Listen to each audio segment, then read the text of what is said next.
Pion dah pasal. Coba. Thôi rồi ba gì xin được. Tiếp đó về balik kan. Bek jo belum kan jo.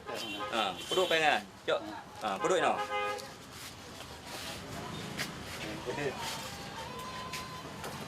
Jadi ro Tawan sama.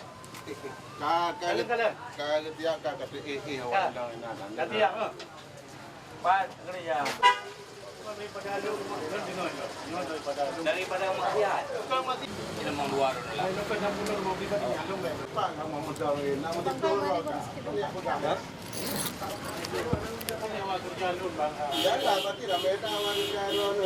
Belum kan ro kerja ini.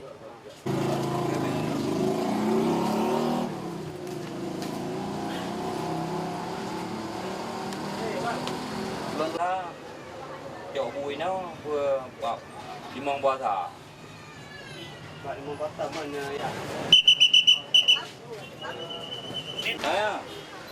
nhớ cái đó mà Ay kaji be kami dah dah nak bandun pun. Ya kaji ber. Nak buka be kami dah dah nak ber. em cái không có cho em có lệ hai hả Mana loreng kada. oh mà của nào cái đây juga nào rồi anh em tu Dah mesti nak dah. baru Yo, ini ki anak le yang không terakhir có lah. cô dua ke lung kerebe đâu kerja tidak lah ya udah kena saya udah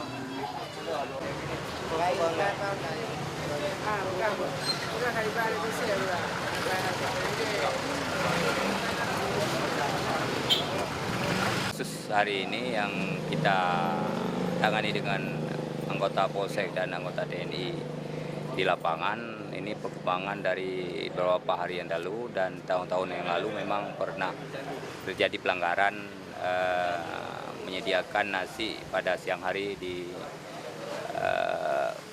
tempat tersebut. Ya, tahun kemarin yang sudah kita ingatkan, sudah kita bina, tapi tahun ini dia mengulangi lagi.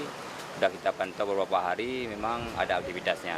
Untuk hari ini kita kerjasama dengan TNI dan Polri untuk kita lakukan penindakan.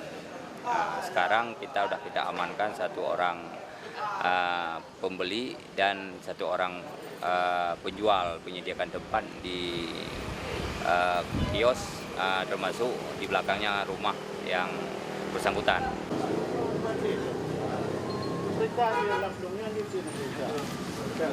Pinamong dom, mana ini ini dalam udah. Yang buat kerja. Dalam. Ada pil, ada Nyok pil. benar. Nyok tu pilih saya, nak nanti don jahit don. Yang lain masyarakat. Mereka window dah. Window dah.